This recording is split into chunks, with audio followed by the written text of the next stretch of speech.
Retirement planning doesn't have to be overwhelmingly complicated, and it certainly doesn't have to be as complicated as a lot of people make it. So today we're going to try to break down some of these unnecessary complexities that you'll often find in retirement advice and do that all with John Stillman from Rosewood Wealth Management. Coming up next.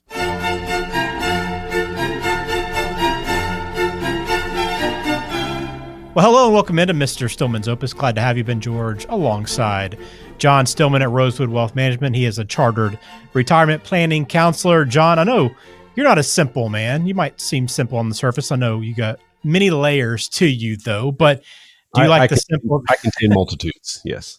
Do you like the simple approach to financial planning? That is my preferred way to go, and I would actually dispute you. I am a pretty simple fellow. There are some things in the financial world that can be complex and hard to understand, but not everybody needs that complexity in their financial life. So the simpler we can make it, the better. Well, I want to do that today with you, to just kind of get into the simplicity of things and how you make it easier for people, how you break it down, take out some of these complexities, and really kind of who's muddying up the process. And I want to start there with you. Do you think it's more, like, who do you think is responsible for this, John? Is it more advisors, people in the financial world that are to blame for making it complicated for people? Who would you kind of pin that on?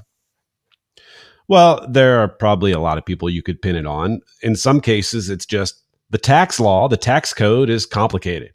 And so anytime you're dealing with things in that realm, there's a lot of nuance. I mean, the tax code, when they first created the income tax in 1917, 1918, whatever it was, basically to finance World War I. When they first created the tax code, it was just a couple of pages. There wasn't much to it. And now it's hundreds and hundreds and hundreds of pages. And so there is some inherent complexity in knowing that and understanding all that and being able to take advantage of the tax code.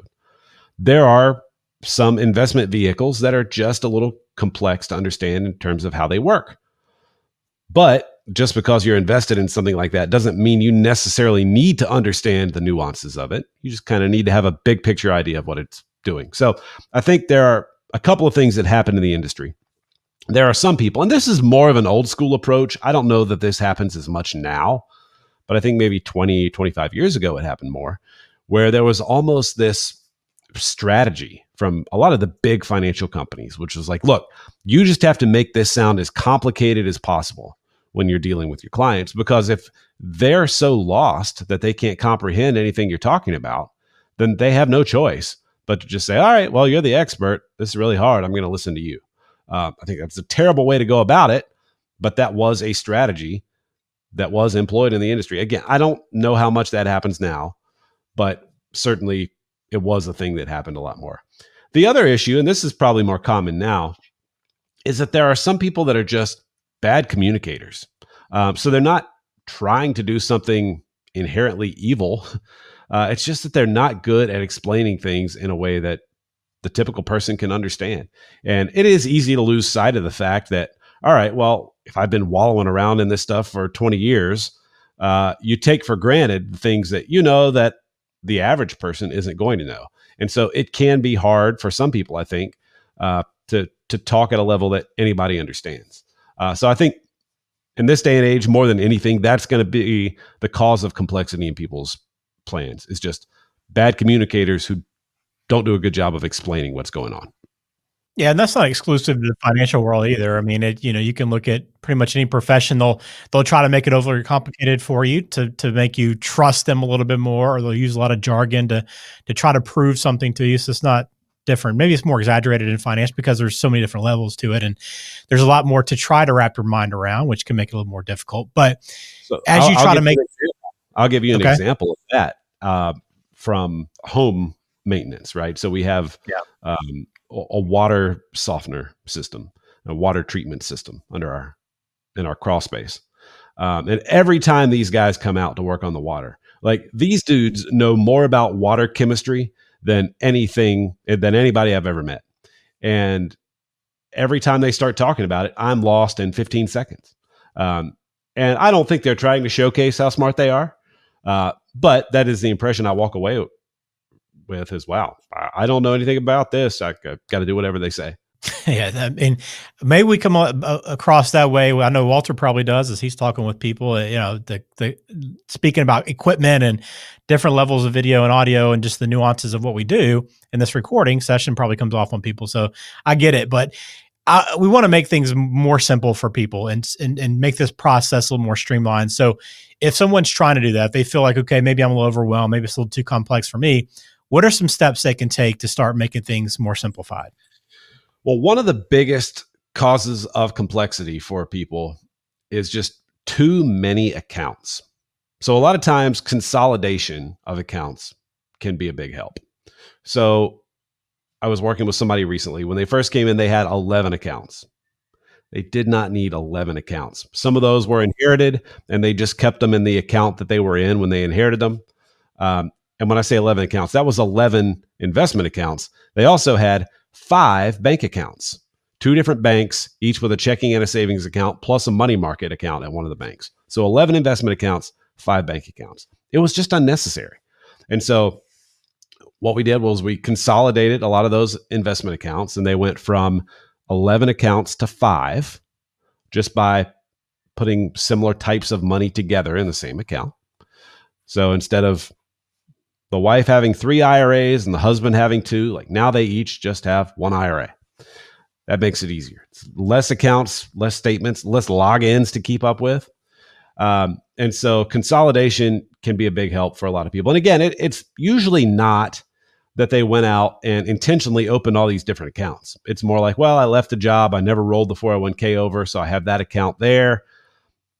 My nephew was in the business for a while and I wanted to open something up to help him. So I opened up a Roth and I maxed it out. So I've got like $5,000 in this Roth from several years ago. Um, I inherited a couple pieces and just left them in the account they were in. It's usually that. It's by accident you end up with all these accounts, and consolidating will make a big difference. Another thing you can do is just organize your paperwork. So a lot of times people will come in with a binder of statements and old tax returns, and some of the stuff isn't even relevant anymore. A lot of times they'll come in with statements from accounts that don't exist, but they felt like they needed to keep this statement from 6 years ago. I don't know why they feel that way, but they just keep all the paper. And when you come in with all this big old stack of paper, I mean, very little of it is needed usually. So just understanding what you need to keep, what you need to hold on to, versus what can be shredded will help people as much as anything. Because psychologically, when you see all this paperwork, you think, wow, there's a lot going on here. This is really complex. Well, maybe you just need to keep the most recent statement from all of your current accounts. You definitely don't need to keep statements from accounts that don't exist anymore and haven't existed in 7 years. There would be no reason to keep that paperwork. And I think people probably operate from what they've heard about, well, you need to keep tax returns for at least 3 years, right? Because you can get audited up to 3 years in the past. And so people say, well, if it's good to keep it for 3 years, it's even better to keep it for 11 years. And if it's good to keep tax returns for 11 years, then we should keep all of our paperwork from everything for 11 years. It's just unnecessary. So don't do that to yourself. So the first step is to try to consolidate, organize your accounts and some of the statements, that sort of thing. What about investments? Is there anything you can do to keep these things organized, make them a little simpler and easy to understand? Yeah. So one thing I like to do is break money down into 3 categories for people. So you have your not yet taxed bucket, you have your taxed as you go bucket, and you have your tax free bucket. And we can start thinking about it in those terms. That helps people see more clearly how much they have in each of these different tax treatment buckets. And then they say, okay, well, just because I have $300,000 in this 401k and $150,000 in this IRA and this other IRA that, I opened and stuck a little money in, it's got $15,000 in it. That's all the same type of money. When we talk about consolidating, like all of those dollars could end up in the same IRA because it's the same type of money for tax purposes. And so then when you start to understand, okay, well, there's really no difference in all of this money, it could be combined, it becomes a little more clear. Then when we say taxed as you go, right? So this is your brokerage account.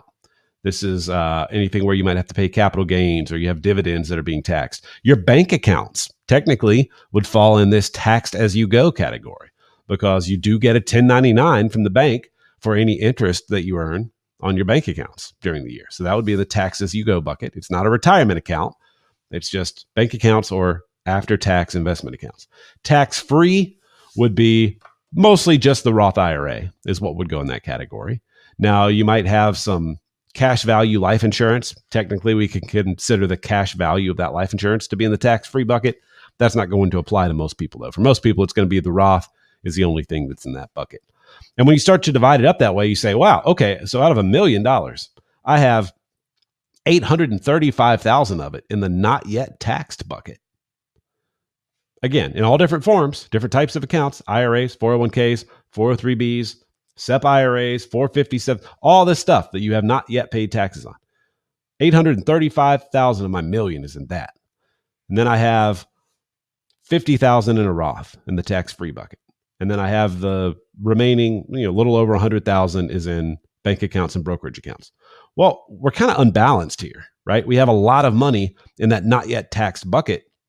When you start to understand that, then it starts to open up your eyes to, okay, well, how can I, with my future contributions, start to build up some of these other buckets? How can I start to move money from the not yet taxed bucket to the other buckets? So grouping it by tax treatment, I have found is the easiest way to help people really understand and really simplify what's going on with their money.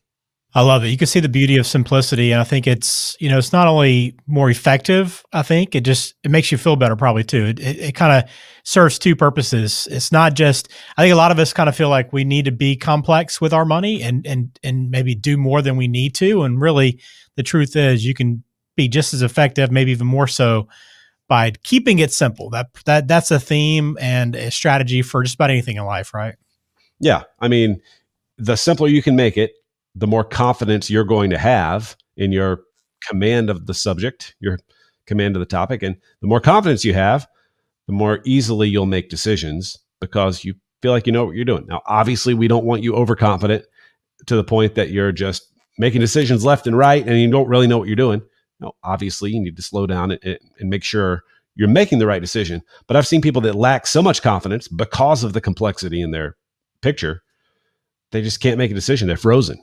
And they'll miss their window to make decisions that they should have made because they didn't have enough confidence. Very good. Well, if you have questions for John, want to sit down and look at the complexity within your financial plan or begin that planning process, whatever it might be, you can always reach out by going to meetwithjohn.com. You can schedule a time that works for you. Pick out a time on John's calendar. You'll see it right there at meetwithjohn.com.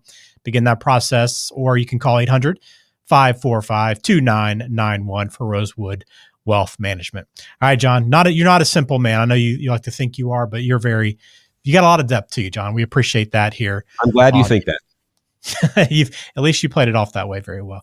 We appreciate your time as always, John. We'll do it again soon. Have a good week.